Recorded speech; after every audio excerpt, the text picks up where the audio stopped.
Hello दोस्तों, आप सबका रीजनिंग 100 यूट्यूब चैनल में स्वागत है। तो दोस्तों, आज हम रीजनिंग के इम्पोर्टेंट प्रैक्टिस सेट को सॉल्व करेंगे जो हमारे होने वाले आगामी रेलवे, एसएससी, यहाँ तक कि ग्रुप डी और किसी भी स्टेट लेवल के एग्ज़ाम के लिए हमारा सेशन महत्वपूर्ण होने वाला है। तो चलिए दोस्तों, शुरू करते हैं आज के सेशन को। देखिए, आज का हमारा पहला क्वेश्चन है कि निम्नलिखित प्रश्न में दिए गए विकल्पों से संबंधित शब्द चुनिए। ठीक है, अब देखिए संबंध कैसे दिया हुआ है। जिस प्रकार से लेखक का संबंध दिया हुआ है कलम से, उसी प्रकार हमें दर्जी का संबंध जो है यहाँ पे पता करना है। तो लेखक के लिए उसकी ज़रूरत की चीज़ क्या है? तो लेखक को लिखने के लिए कलम की आवश्यकता होती है, उसकी ज़रूरत किस चीज़ है।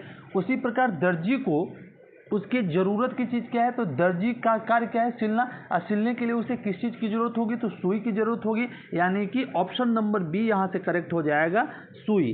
क्या हो जाएगा? जिस प्रकार लेखक को लिखने के लिए कलम की आवश्यकता होती है, उसी प्रकार दर्जी को सिलने के लिए सुई की आवश्यकता होगी। यानी कि ऑप्शन नंबर बी हमारा यहाँ से करेक्ट आंसर है। ओके, ठीक है दोस्तों, चलिए आगे बढ़ते हैं। नेक्स्ट क्वेश्चन है हमारा कि उस विकल्प का चयन कीजिए जिसका छठे अक्षर समूह से वही संबंध है जो पहले अक्षर समूह का दूसरे अक्षर समूह से और तीसरे अक्षर समूह का चौथे अक्षर समूह से है। कहने का मतलब यहाँ पे आप समझिए, जिस प्रकार LST, देखिए यहाँ पे दिया हुआ है LST का संबंध किससे है? तो M, Q और W से बताया गया है। ओके, समझिए यहाँ पे L के बाद यहाँ पे L है और यहाँ पे क्या है? M है। यानी कि L में +1 ऐड हुआ है। जब L में हम +1 को ऐड करते हैं तो क्या हो जाएगा? L में +1 ऐड करो आप, तो हो जा रहा है M। ओके जी। अच्छा, अगला देखो, S के बाद क्या है? S के बाद है Q। जब S के बाद Q है तो S में अगर हम 2 माइनस करते हैं, S से आप 2 स्थान आगे जाओ, पीछे जाओ, तो क्या होता है? देखो QRS, यानी कि पहले स्थान पे +1, दूसरे स्थान पे -2 और तीसरे स्थान की दोस्तों अगर हम बात कर ले यहाँ पे, तो देखो तीसरे स्थान पे क्या हो जाएगा? T के बाद W दिया है, T के बाद W दिया हुआ है, यानी कि T के बाद W, यानी कि यहाँ पे +3 हो रहा है, क्योंकि T से अगर हम +3 आगे बढ़ते हैं तो W हो जाता है, U, V और W। ठीक है, यानी कि यहाँ पे हम लोगों ने समझ लिया कि पहले अक्षर में +1, दूसरे में -2 और तीसरे में +3 को ऐड करके ये संबंध जो है वो बनाया गया है। ओके, तो हमसे पूछा किसका है? HNT का हमसे संबंध पूछा है। आइए उसे हम लोग सॉल्व करके देखते हैं। ओके, देखिए हमें पता करना है कि HN और T का संबंध किससे होगा। अच्छा, अब यहाँ पे देखो H है, तो यहाँ पे जो H आया है उससे पहले जो आया होगा G, तो क्योंकि G में +1 ऐड करने के बाद हमारा H बना है, तो देखो G में +1 ऐड किया तो हमें H मिल गया। अब हमें करना क्या है कि N करना है, यानी कि यहाँ से 2 स्थान पीछे जाना होगा। तो देखो अगर ऑप्शन की बात करो दोस्तों, तो देखो C में ही G मिल रहा है। अगर यहाँ पे आप P रखते हो और P से -2 पीछे चले जाओ, तो P से -2 पीछे जाते हो तो क्या आता है? N आता है। ओके जी। और देखो Q अगर यहाँ पे रखते हैं हम लोग ऑप्शन C को देखते हुए कर रहे हैं, Q रखते हैं तो Q में अगर +3 को ऐड करते हैं हम लोग, तो Q, R, S और T, यानी कि ये हमारा HNT जो है का संबंध किससे हो जाएगा? GPQ से। कुल मिलाकर अगर बात करें तो ऑप्शन नंबर C हमारा यहाँ पे करेक्ट आंसर है। Option number C is the right answer. Okay दोस्तों, आपसे रिक्वेस्ट है कि आप वीडियो को प्लीज़ पूरा देखिएगा। ओके, चलिए दोस्तों, ठीक है, अगला क्वेश्चन देखते हैं। नेक्स्ट क्वेश्चन है हमारा कि जिस प्रकार से KIT 20 और PRG 50 के बीच एक निश्चित संबंध है, ओके, उसी प्रकार ENT 16 और VMG 40 के बीच वही संबंध है। तो समान तर्क के आधार पर MFG 18 का संबंध किससे होगा, ये फाइंड आउट करना है। अच्छा, पहले रिलेशन यहाँ पे हम लोग समझ लेते हैं कि KIT 20 का संबंध जो है वो PRG से कैसे है, PRG 50 से कैसे है। अच्छा, K है और K के बाद क्या दिया है? P दिया है। अगर आप अल्फ़ाबेट में बात करो तो K का अपोजिट होता है P। I के बाद R दिया हुआ है, तो I के अपोजिट की बात करो तो I का अपोजिट होता है R। और T के बाद G दिया हुआ है, तो T के अपोजिट की बात करो तो T के बाद होता है G। कुल मिलाकर हमें ये तो पता चल गया कि यहाँ पे जो लेटर्स हैं वो एक दूसरे के अपोजिट वाले होंगे। क्या होंगे? एक दूसरे के अपोजिट वाले लेटर होंगे। ओके, अब मसला यहाँ पे है कि 20 का 50 किया हुआ है। जब इसने 20 का 50 किया हुआ है तो ये संभव हो सकता है कि 20 में उसने 30 को ऐड किया हो तो 50 हो गया। ओके जी, ये वाला तो कन्फर्म है कि अपोजिट होगा। अब ये जो है 20 से 50 प्लस 30 ऐड करने पे भी हो सकता है। अच्छा, जैसे यहाँ पे MFG में 18 दिया हुआ है, तो अगर हम 18 में, जैसे 30 हुआ है तो 18 में 30 को ऐड करेंगे तो कितना होगा? 48 होगा। लेकिन यहाँ पे तो 48 है नहीं, या तो 40 या तो 45 है। करने का मसला ये हुआ कि 30 तो ऐड नहीं होगा। जब 30 ऐड नहीं होगा तो हम एक काम कर सकते हैं। एक चीज़ यहाँ पे आप देखो कि 20 से 50 कैसे बना सकते हो। तो 20 से 50 अगर हमें बनाना है तो अगर 20 का अगर हम लोग 2.5 गुना कर दें, एडिशन से हुआ नहीं, सब्ट्रैक्शन से तो होगा नहीं, तो मल्टीप्लाई करके देख ले। 20 का अगर हम लोग 2.5 गुना करते हैं तो देखो 50 हो जाएगा ना, यानी कि संख्या का 2.5 गुना करना है। ओके, चलिए अब हम लोग MFG 18 को सॉल्व कर लेते हैं। ओके जी, देखिए MFG है तो M का अपोजिट क्या होता है? तो M का अपोजिट होता है हमारा N। F का अपोजिट क्या होता है? तो F का अपोजिट होता है हमारा U। और G का अपोजिट क्या होता है? तो G का अपोजिट होता है T, यानी कि NUT। यहाँ पे तो कंफर्म हो गया। अब हमें 18 का 2.5 गुना कर दो, तो 18 में 5/2 कर दो, यहाँ से 9 हो जाएगा, यहाँ पे हो जाएगा क्या? 45, यानी कि नट 45 जो है हमारा करेक्ट आंसर हो जाएगा। ऑप्शन की बात करें, option number D is the right answer. समझ में आया? ओके जी, चलिए अगला क्वेश्चन देखते हैं। समझ में आया दोस्तों? ठीक है, चलिए आगे बढ़ते हैं। नेक्स्ट क्वेश्चन है हमारा कि 4 शब्द दिए गए हैं जिनमें से 3 किसी प्रकार से एक समान है, जबकि चौथा असंगत है। असंगत शब्द का हमें चयन करना है। ओके, जो असंगत है वो हमें चयन करना है। शब्द क्या क्या दिए हुए हैं? देखिए, चौक दिया हुआ है, मार्कर दिया हुआ है, पुस्तक दिया हुआ है और पेन दिया हुआ है। अच्छा, इनमें कोई ना कोई समानता तो होगी। अब देखो, चौक है ये लिखने के कार्य में आता है, मार्कर है ये भी लिखने के कार्य में आता है, पेन है ये भी लिखने के कार्य में आता है। ये तीनों, चौक, मार्कर और पेन, ये तीनों लिखने के कार्य में आते हैं, जबकि अकेला हमारा पुस्तक है जो पढ़ने के कार्य में आता है, यानी इन तीनों से अलग है। Option number C is the right answer, क्योंकि पुस्तक का यूज हम पढ़ने के लिए करते हैं। ओके, कंफर्म है? अगला आगे बढ़ जाए। चलिए जी, अगला क्वेश्चन देख लेते हैं।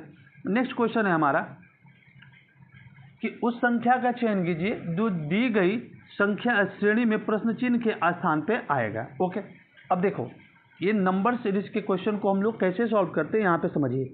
पहले हम लोग देख लेते हैं। 4 है, 8 है, फिर 35 है, फिर 51 है, फिर 176 है, और फिर यहाँ पे हमें जो है वो फाइंड आउट करना है। ओके, चलिए देखिए कैसे सॉल्व करना है हमें।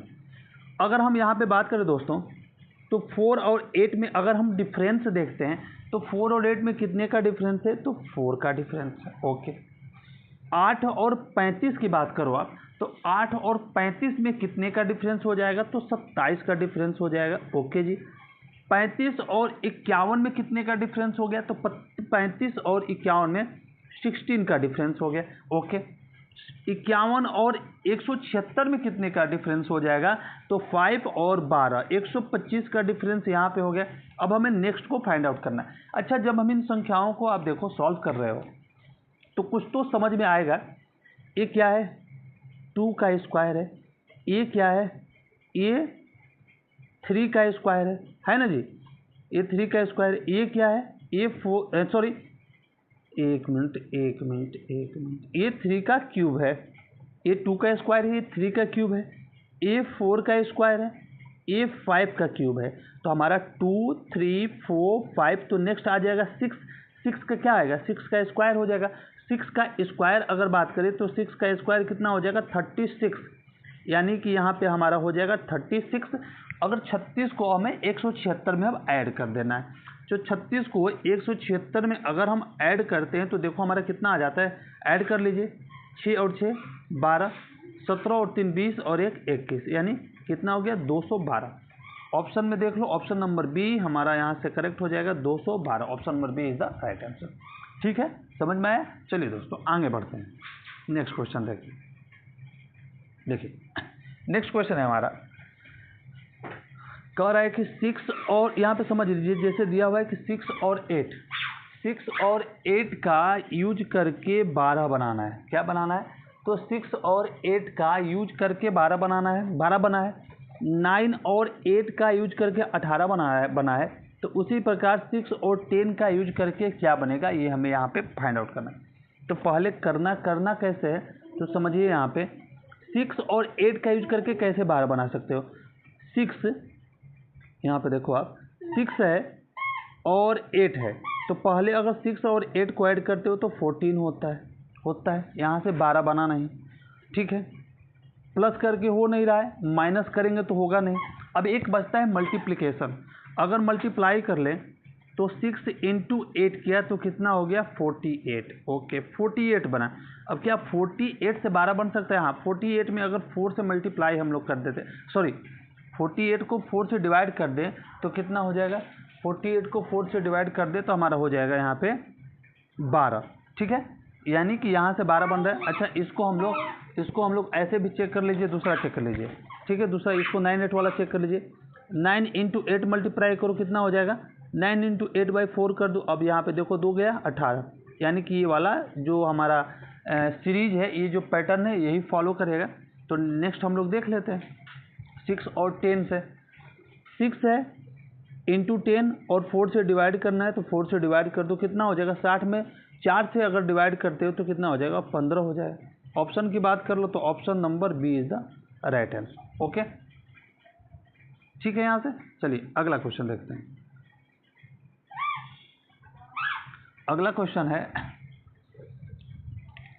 कि शीला प्रातः काल सूर्य की ओर मुख करके खड़ी थी। ओके, पूरब की ओर मुख करके खड़ी थी। उसने प्रातः काल के सूर्य की ओर चलना शुरू किया। अच्छा, सीता जो है वो किस तरफ चलना शुरू करती है, वो पूरब की ओर सीता जो है वो चलना शुरू की है। किस ओर? पूरब की ओर चलना सीता शुरू की है, ठीक है। हम लोग पूरब की ओर सीता को चला देते हैं। अब देखो आप, सीता जो है वो पूरब की ओर यहाँ से चल रही है। ओके, पूरब की ओर चलती है सीता, यहाँ से उसका स्टार्टिंग पॉइंट है, ठीक है। सीता पूरब की ओर चलती है। अब ये नहीं दिया हुआ कितना चलती है, पूरब की ओर चलती है। फिर वो अपने दाईं ओर मुड़ी। अब सीता दाईं ओर मुड़ती है, फिर कुछ मिनट चलती है, ठीक है, कुछ मिनट चलती है दाईं ओर मुड़कर, और फिर अपने बाईं ओर मुड़ी और 3 मीटर चलकर रुके। बाईं ओर का मतलब फिर ऐसे मुड़ती है और 3 मीटर चलती है, और यहाँ पे क्या होता है, स्टॉप हो जाता है, उसका एंड हो जाता है, यहाँ पे रुके। पूछ रहा है कि अब शीला का मुख किस दिशा में है। तो अब देखो, जिस दिशा में चली थी उसी दिशा में फिर उसका मुख है, यानी कि शीला का जो मुख है वो किस दिशा में है, तो शीला का मुख जो है पूर्व दिशा में है। Option number D is the right answer. Okay, चलिए अगला क्वेश्चन देख लेते हैं हम लोग। नेक्स्ट क्वेश्चन है हमारा कि रूबी और जूही बहनें हैं। ओके, कृष्णा जूही के पिता हैं, रेशमा अरविंद की माँ है, अरविंद रोहित के पिता हैं, जो रूबी का इकलौता भाई है। कृष्णा का रोहित से क्या संबंध है, हमें फाइंड आउट करना है।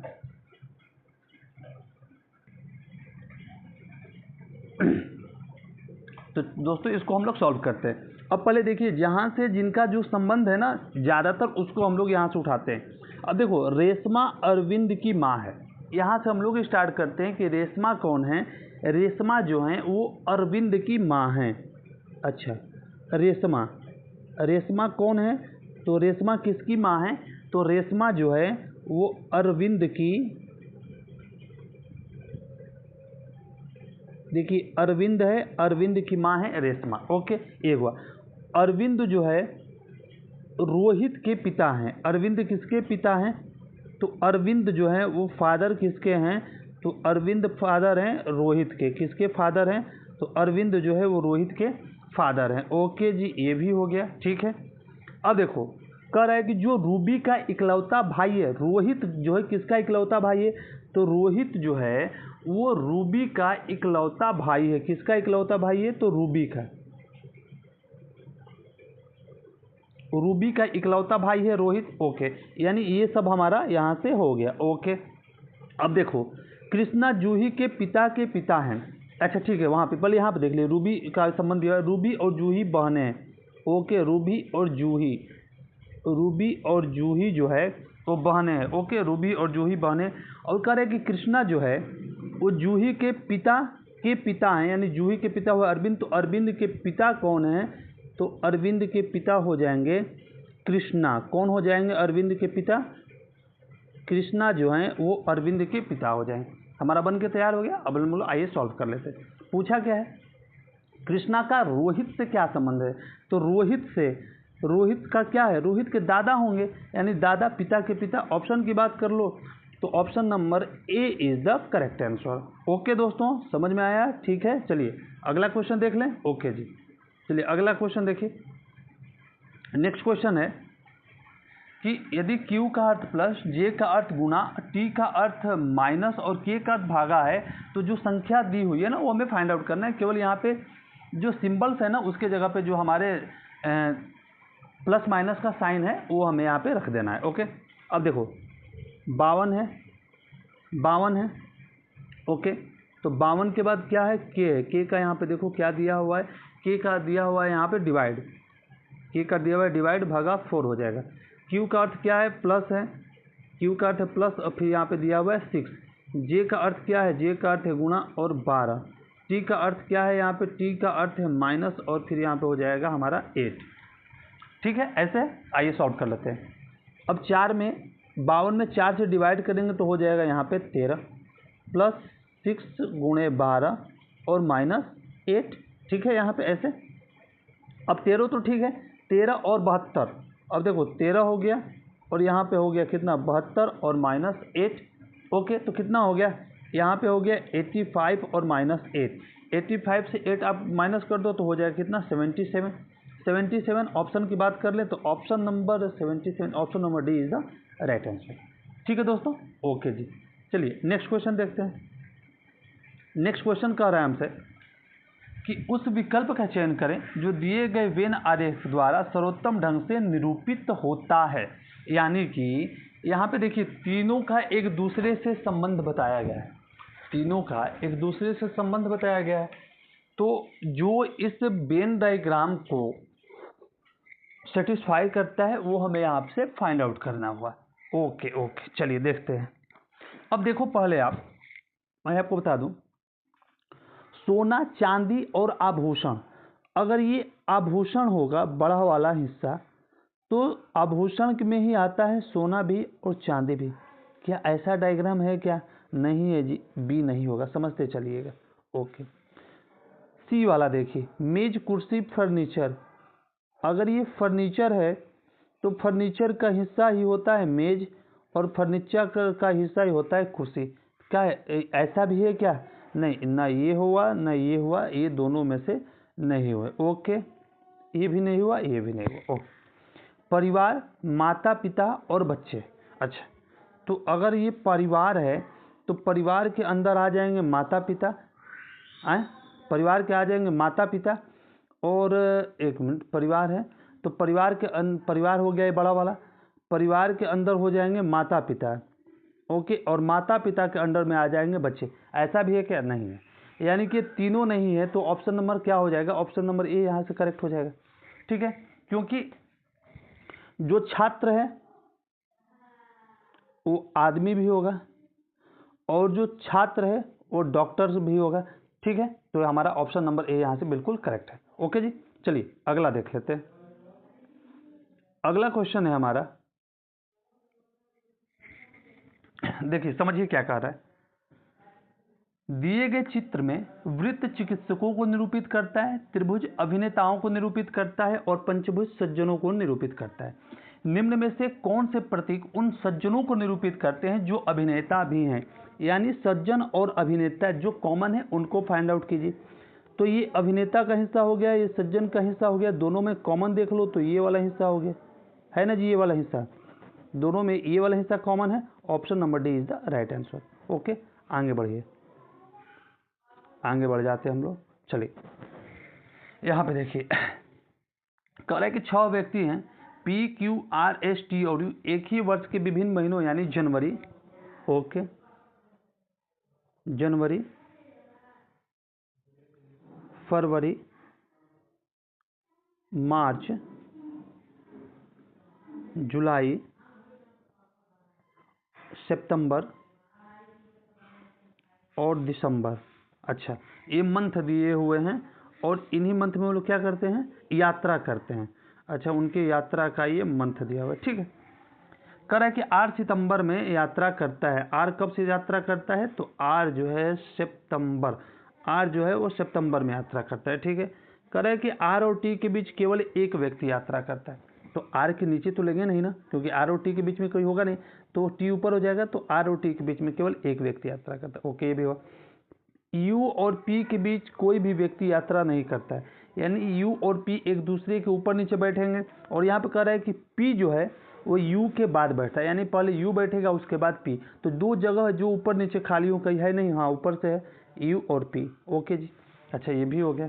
कह रहा है पी और एस के बीच में दो से अधिक व्यक्ति यात्रा करते हैं, तो पी और एस के बीच में एक, दो, तीन, दो से अधिक व्यक्ति यात्रा करते हैं, तो पी और एस के बीच में दो से अधिक व्यक्ति यात्रा करते हैं। अब बचा क्या है हमारा, तो जो बचा है वहाँ पे लिख देंगे, तो बचता है हमारा एक क्या, क्यू बचता है। क्या बचता है, तो हमारा क्यू बचा है। और यही हमसे पूछ भी रहा है कि इनमें से कौन जुलाई में यात्रा करता है, तो जुलाई में यात्रा करता है कौन, क्यू। ऑप्शन की बात कर ले तो option number D is the right answer. ठीक है दोस्तों, समझ में आया, आगे बढ़ जाइए। आगे देखिए, अब देखिए सिलॉक्स का क्वेश्चन है, आइए समझ के करते हैं। कह रहा है कि सभी घास गढ़िया है, सभी घास झाड़ियाँ हैं, सभी जड़ें फल हैं और सभी फल फूल हैं।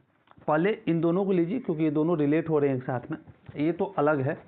सभी जड़ें, देखिए सभी जड़ें, जितने भी जड़ें हैं वो क्या हैं, सभी जड़ें जो हैं वो फल हैं। ओके, और सभी फल जो हैं वो क्या हैं, सभी फल जो हैं यहाँ पे फूल हैं। ओके, ये ठीक हो गया। और कह रहा है कि सभी घास, अभी अलग से होगा, सभी घास जो है क्या है, सभी घास जो हैं वो झाड़ियाँ हैं। ओके, अब चलिए सॉल्व कर लेते हैं इसे।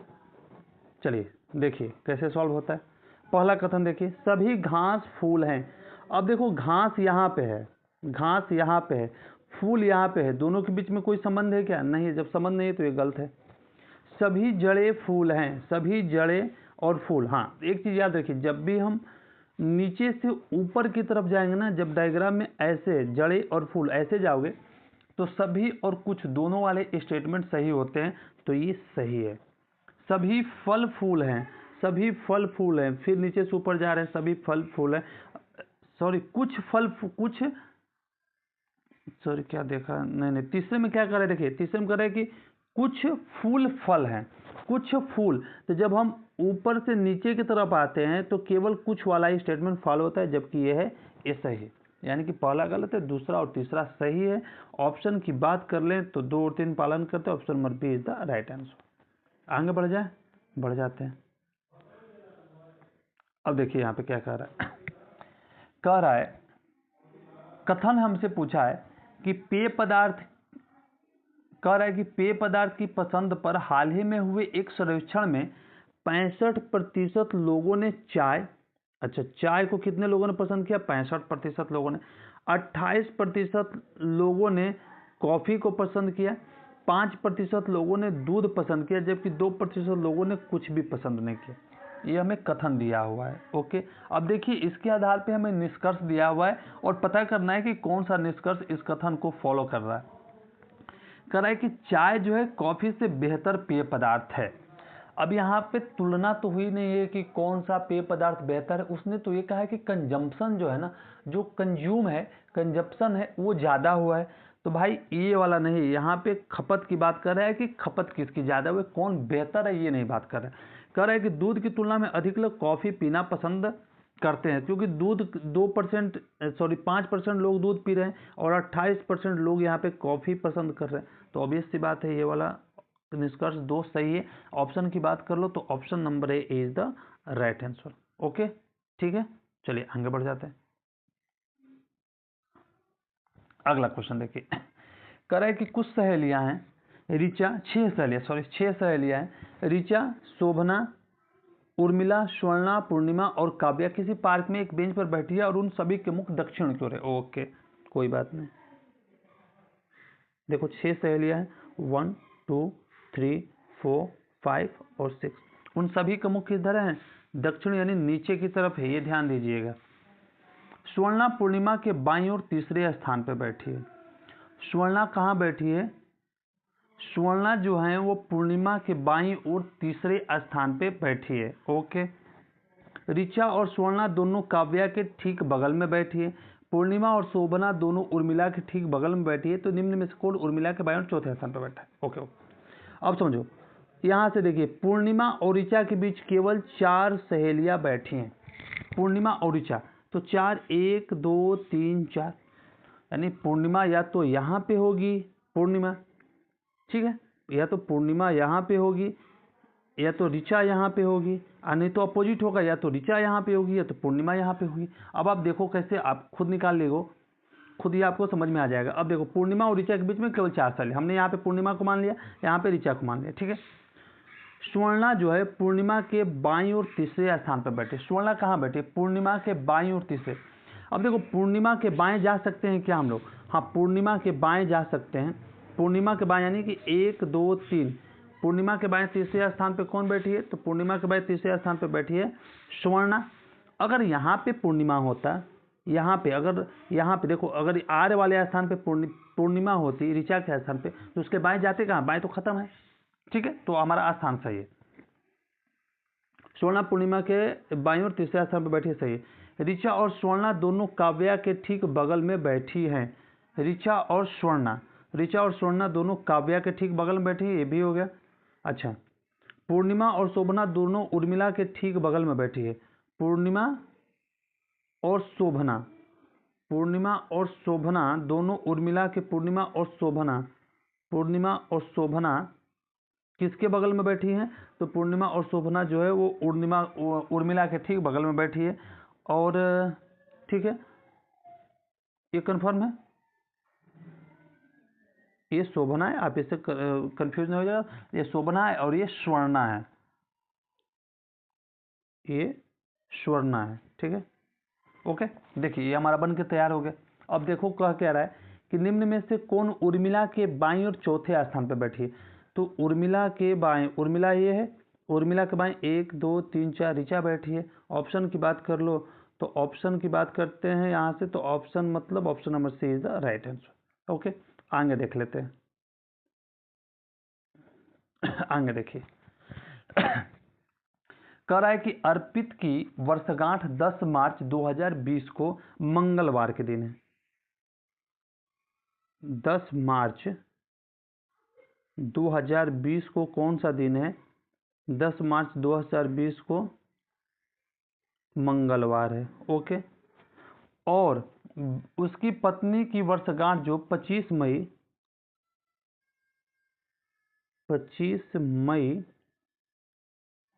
2020 को थी। इस दिन कौन सा दिन है हमें फाइंड आउट करना है।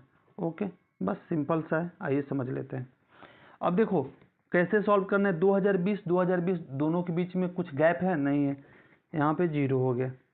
अब यहाँ पे देखो 10 मार्च से मई की तरफ है, आगे बढ़ रहे हैं हम ना, मार्च से मई है, तो मार्च अप्रैल, देखो मार्च अप्रैल और मई, ठीक है। तो 10 मार्च महीना हो जाएगा किसका? मार्च महीना हो जाएगा आपका 31 का। 10 हमने 10 चले गए हैं मार्च के महीने से, तो बचे कितने हैं? बचे हैं हमारे पास कितने? हमारे पास बचे 21। तो 21 को अगर 7 से डिवाइड करते हो तो होता है 0, ठीक है। अब देखो अप्रैल, मार्च अप्रैल में होते हैं टोटल 30 दिन। 7 से अगर उसको डिवाइड करते हो तो उसमें 2 शेष बचेगा। ओके, और मई में हमारा 25 तक हुआ है। अब 25 को 7 से डिवाइड कर दो तो 4 बचेगा हमारा शेष, यानी कि यहाँ से कितने हो गए टोटल? यहाँ से हो गए 4 और प्लस 2 ऐड करो 6, और ये तो 0 है ही, यानी कि +6। यहाँ पे मंगल में आपको +6 को ऐड कर देना है। तो मंगल में जब +6 ऐड करोगे तो क्या हो जाएगा? सोमवार हो जाएगा। सोमवार आपका ये हमारा आंसर हो जाएगा। Option number A is the right answer, ठीक है। ये कैसे होना है, मैं आपको यहाँ पे समझ हो सकता है ना आया हो। अगर आपने पहली बार इसे सॉल्व किया हुआ तो हो सकता है आपको समझ में ना आया हो, तो मैं इसे अलग वीडियो बनाकर आपको जरूर समझाऊंगा। बस इतना ही करना है कि हाँ, आप इसको देखते रहिए ना, अगला कल जो सेशन होगा ना उसमें आपको समझ में आ जाएगा। ठीक है, अगला देखिए। करें कि विकल्प आकृति में दी गई आकृतियों में से कौन सी आकृति प्रश्न आकृति बनाने के लिए संयुक्त की गई है। यानी कि जो ये विकल्प आकृति दी हुई है ABCD, इनमें से किन किन आकृतियों को यूज करके जो है प्रश्न आकृति बनाई जा सकती है। पहला तो अगर आप देखो तो ये यूज होता है और दूसरा ये यूज होगा। इन दोनों से तो कोई मतलब ही नहीं, इनसे तो बी और सी ऑप्शन नंबर डी में दिया हुआ। Option number D is the right answer. आगे बढ़ जाइए। देखिए कह रहा है कि नीचे दी गई आकृति में त्रिभुजों की संख्या ज्ञात कीजिए। त्रिभुजों की संख्या ज्ञात करने से पहले मैं आपको एक छोटा सा हिंट बता देता हूं। जैसे त्रिभुज है ना,